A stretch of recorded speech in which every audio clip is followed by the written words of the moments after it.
Perkenalkan, nama saya Kanwil Prakoso yang mengangkat judul penjelasan tentang KTT.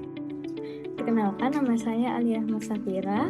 Saya akan menjelaskan terkait isu hukum di Konferensi Tingkat Tinggi ASEAN 2025. Perkenalkan, nama saya Nadia Mahani.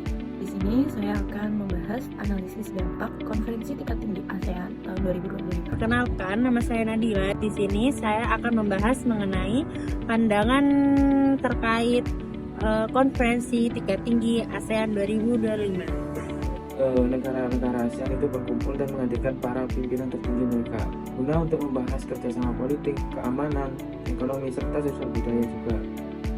KTT juga menjadi forum internasional penting dengan hadiran para mitra dialog dan organisasi internasional.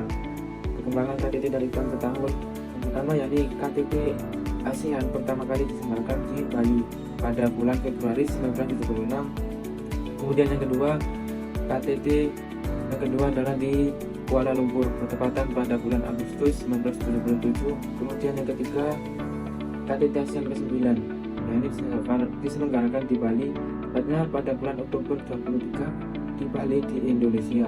Kemudian yang keempat, KTT ASEAN ke-15 yang bertepatan di bulan Oktober 2009. Tuan rumahnya adalah Thailand. Kemudian yang kelima adalah KTT ASEAN ke-28 dan ke-29. Ini bertepatan pada bulan September 2016. Yang menjadi tuan rumah adalah Vietnam dan Laos.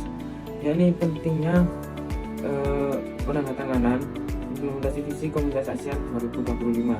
Sejak berdirinya ASEAN telah menyelenggarakan 43 KTT resmi dan 4 KTT tidak resmi dan 1 KTT luar biasa.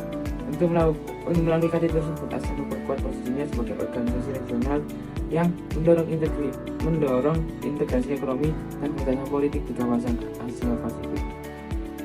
Konferensi Tingkat Tinggi ASEAN 2025 bukan hanya sebagai ajang pertemuan para pemimpin negara, namun di balik itu terdapat isu-isu hukum penting yang menyangkut masa depan kita sebagai warga negara serta kawasan di seluruh dunia. Lewat berbagai deklarasi, ASEAN mendorong pembangunan yang inklusif, damai, serta adil. Lalu, apakah komitmen tersebut telah direalisasikan dengan baik di hukum nasional setiap negara? Lalu isu hukum yang ketiga yakni terkait problem penegakan hukum di ASEAN. Banyak kesepakatan lahir di atas kertas, namun lemah dalam penegakannya. Prinsip konsensus membuat kesepakatan bersama kadang sulit dijalankan jika ada negara yang tidak sepakat. Kesimpulannya, terdapat 3 isu hukum penting yang menjadi perhatian utama dalam KTT ASEAN 2025, yakni terkait apakah hasil KTT benar-benar melindungi hak masyarakat, menciptakan keadilan, serta menjaga perdamaian di seluruh dunia. Konferensi Tingkat Tinggi ASEAN tahun 2025 menghasilkan dampak penting yang strategis bagi kawasan Asia Tenggara. Dari KTT ini menghasilkan atau mengesahkan Deklarasi Kuala Lumpur tentang ASEAN tahun 2045 yang menjadi kerangka visi jangka panjang ASEAN menuju komunitas yang kuat, inklusif, adaptif, dan berkelanjutan hingga tahun 2045 nantinya. Deklarasi ini menekankan solidaritas kawasan, akses ekonomi merata, dan peningkatan kapasitas kelembagaan ASEAN untuk menghadapi tantangan global dan regional ke depannya. Dampak KTT ASEAN tahun 2025 meliputi penegasan posisi ASEAN sebagai epicentrum pertumbuhan di Indo-Pasifik, khususnya dengan fokus pada keempat pilar strategis, yaitu politik keamanan, ekonomi, sosial budaya, dan konektivitas. Penekanan ini juga diberikan pada ekonomi hijau dan digital untuk memperkuat kerjasama perdagangan intra-ASEAN, serta menjadi upaya mengurangi kesenjangan pembangunan antar negara anggota melalui rencana kerja Initiative for ASEAN Integration, atau disingkat menjadi IAI. Nah, KTT ini juga menjadi momentum penting diplomasi regional, terutama upaya ASEAN dalam meredakan konflik Myanmar dengan menjembatani dialog antara junta militer dan kelompok oposisi bersenjata. Diplomasi ini itu bertujuan menjaga stabilitas kawasan yang sangat krusial bagi keberlangsungan kerjasama ASEAN. Nah, dari politik dan keamanan kawasan semakin diutamakan dengan penekanan pada reformasi kelembagaan agar ASEAN lebih efisien dan responsif dalam menghadapi berbagai megatrend seperti proteksionisme ekonomi global dan gangguan geopolitik.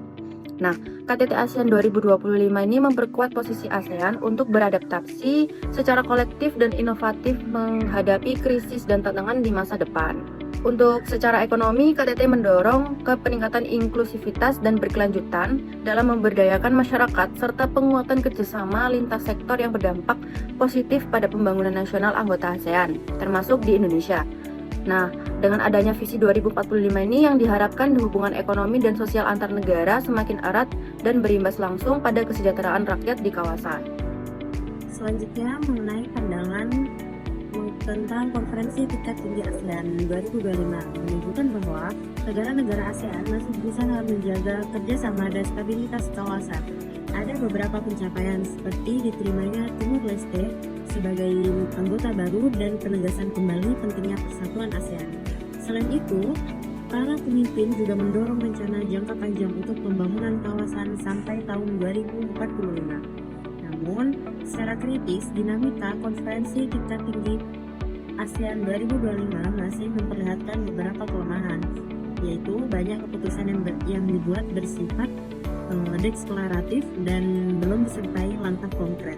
Isu-isu besar seperti krisis politik di beberapa negara ASEAN, pelanggaran HAM, serta ketimpangan ekonomi antar negara masih belum mendapatkan penanganan tegas. ASEAN cenderung menghindari sikap keras karena prinsip non-intervensi sehingga membuat penyelesaian masalah menjadi lambat. Selain itu, ASEAN semakin bergantung pada negara-negara besar dalam kerjasama ekonomi dan investasi. Hal ini menimbulkan kekhawatiran bahwa kemandirian kawasan menjadi lemah dan ASEAN lebih sering mengikuti tekanan geopolitik daripada memperjuangkan kepentingan internalnya sendiri.